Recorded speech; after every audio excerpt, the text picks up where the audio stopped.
এটা কি ভাবা যায় যে বাজারে গিয়েও সওয়াব কামানো যায়? বাজারে গিয়েও আমাদের জান্নাতে বাড়ি বানানো যায়? আমরা জানি সবচেয়ে ভালো জায়গা হচ্ছে মসজিদ, সবচেয়ে খারাপ জায়গাটাও হচ্ছে বাজার। এটা কিন্তু আমরা জানি।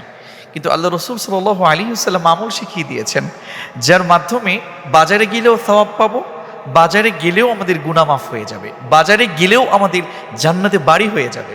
আল্লাহ রসুল সাল্লাল্লাহু আলাইহি ওয়াসাল্লাম বলেছেন, ওমর ইবনুল খাত্তাব রাদিয়াল্লাহু তাআলা আনহু থেকে বর্ণিত, মান ক্বালা হিনা ইয়াদখুলুস সুক, যে বাজারে যখন আমরা যাব, বাজারে প্রবেশকালে একটা দোয়া পড়তে হবে। দোয়াটা আমরা অনেকে হয়তো জানি, অন্য সময় পড়ি, একটু পরিবর্তন আছে।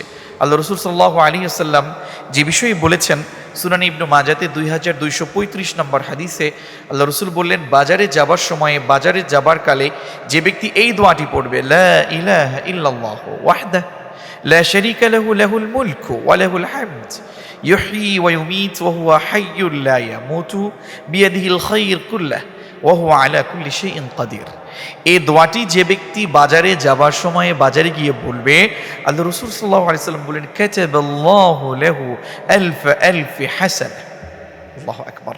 আল্লাহ রাসূল বলেছেন, তার জন্য আল্লাহ তাআলা 10 লক্ষ নেকি আল্লাহ লিপিবদ্ধ করে দিবেন। সুবহানাল্লাহ। এটা কি ভাবা যায়? বাজার একটা খারাপ জায়গা। আল্লাহু আকবার কাবীরা। ইভেন আল্লাহ রাসূল এখানেই থামলেন না, বললেন, ওয়া মাহা আনহু আলফ আলফি সাইয়্যা। এবং যে ব্যক্তি বাজারে গিয়ে এই দোয়াটি, লা ইলাহা ইল্লাল্লাহু ওয়াহদাহু লা শারীকা লাহু লাহুল মুলকু ওয়া লাহুল হামদ ইউহয়ী ওয়া ইউমীতু ওয়া হাইয়্যুন লা ইয়ামুতু বিয়াদিহিল খায়র কুল্লাহু ওয়া হুয়া আলা কুল্লি শাইইন কাদির, যে ব্যক্তি দোয়াটি পড়বে, আল্লাহ তাআলা বাজারে গেলে তার নেকি 10 লক্ষ তো পাবেই, সাথে 10 লক্ষ গুনাহ আল্লাহ মাফ করে দিবেন। সুবহানাল্লাহ বিহামদি। শুধু তাই নয়, আল্লাহ রাসূল আরো বলেছেন, ওয়া বানা লাহু বাইতান ফিল জান্নাহ, যে ব্যক্তি বাজারে যাবার কালে দোয়াটি পড়বে, আল্লাহ তাআলা তার জন্য জান্নাতেও একটা বাড়ি বানিয়ে দিবেন। সুবহানাল্লাহ। যেখানে বাজার হচ্ছে সবচেয়ে খারাপ জায়গা, সে জায়গাতে গিয়েও আমরা 10 লক্ষ নেকি কামাতে পারবো, 10 লক্ষ গুনাহ মাফ করাতে পারবো, জান্নাতে বাড়ি বরাদ্দ করতে পারবো। সুবহানাল্লাহ। লা ইলাহা ইল্লাল্লাহু ওয়াহদাহু লা শারীকা লাহু লাহুল মুলকু ওয়া লাহুল হামদ ইউহয়ী ওয়া ইউমীত ওয়া হুয়া হাইয়্যুন লা ইয়ামুতু বিয়াদিহিল খায়র কুল্লাহু ওয়া হুয়া আলা কুল্লি শাইইন কাদির। এই দোয়াটি পড়ব।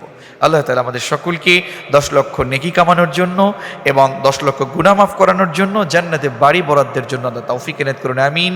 ওয়াসসালামু আলাইকুম ওয়া রাহমাতুল্লাহি ওয়া বারাকাতুহু।